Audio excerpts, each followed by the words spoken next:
Liverpool drew 1-1 with Sunderland at Anfield on Wednesday, and I don't know about you, but I wasn't a fan of the performance because obviously Liverpool sit off Sunderland. You had Reggie Lebris come out after the game and say that he was surprised about the amount of space that his players had on the ball. And you can even say that Liverpool were fortunate to take a point considering you needed Federico Chiesa to stop a goal on the line. So in terms of that overall performance, would you say that the West Ham game after that West Ham win, do you think that was a false dawn?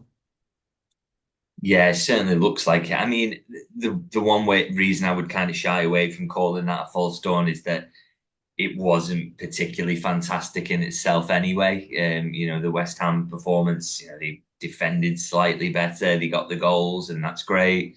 Um, but also you had in the back of your mind after that that West Ham were pretty awful, weren't they? So, I don't think anybody was thinking that all Liverpool's problems are solved and that, they were going to go forward and go on a run. It was just a potential building block to better form.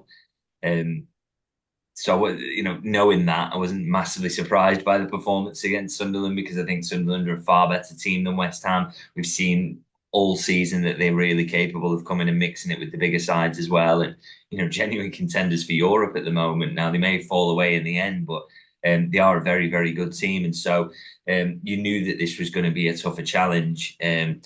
What you hoped was that Liverpool would take some confidence from West Ham at the very least and just start to perform better. But I don't think we saw that at all, really. I think, as you say, I think Liverpool were dominant in certain aspects of the play, but only as much as Sunderland would let them. And Sunderland did allow them to have the ball in certain moments. They never looked flustered. They never looked particularly worried that Liverpool were going to break them down.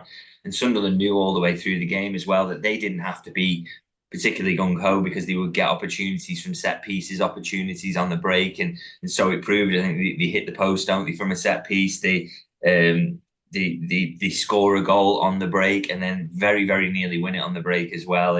And that's kind of it was another one of those kind of story of Liverpool's season really. You know their ideas about how they want to play and how they want to dominate games are just not coming off at the moment. And as much as you could look at this run now and say, yeah, two unbeaten, 4 points on the board, certainly an improvement over what we've seen recently. I just think the performances are awful, if I'm honest. And, I think performances are what you have to judge the team on because results can be up and down. Sometimes you can get very unlucky, sometimes you can get lucky. The way to judge its performances, and I think Liverpool are performing terribly at the moment. Well, that sort of leads into my follow-up question there, because obviously without the performances, you don't really have any confidence that Liverpool will be able to get the results. And without the results, Liverpool won't necessarily be able to get Champions League football. And if I look at the table now, Liverpool are eighth, but they're only 2 points from Chelsea, who are fourth, who also lost last night, or who lost last night.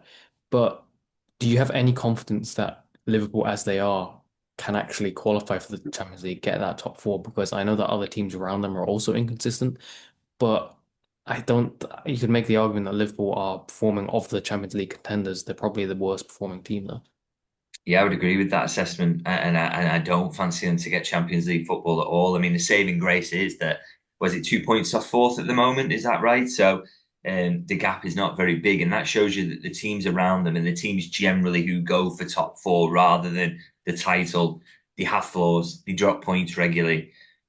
But the only reason Liverpool are even in this race is because they had a blistering start to the season. The points that they got on board in those first 5 games are the reason that they're even in touch. And I know, for a fact, watching them play and how they're performing at the moment, if they continue in this vein for the next 10, 15 games, they won't be anywhere near it in the end. And that is, like I say, that's against Champions League teams who do have flaws, who will drop points. Liverpool are just performing so badly that they won't even be near that if they continue to play the way they are, unless there's some sort of change. At the moment, it's impossible to see that change coming. It's impossible to see how Liverpool turn it around or what is their way out of this. I think the manager, to his credit, is trying things. He's trying different approaches. Even that yesterday, of kind of trying to sit off Sunderland and give them a little bit of the ball and say, okay, well, how good of a team actually are you? But it still didn't work. Liverpool went behind. They drag it back, which is the first time actually all season they've done that. So fair play to them for that. But they still nearly throw it away at the end. And yeah, I just cannot see any world which are with the performance level we're seeing at the moment, they get anywhere near the Champions League, which is the minimum aim for every Liverpool manager. And I do wonder, what that means for him and how far Liverpool will allow him to take it in those terms before they feel they have to act. Do they have to let it get to a point where Champions League is completely gone, or do they feel they want to act before that? It's an interesting one, but yeah, with the current performance levels, and these performance levels have been in place for a long time now, there's not a hope in hell really that Liverpool will get in the top four.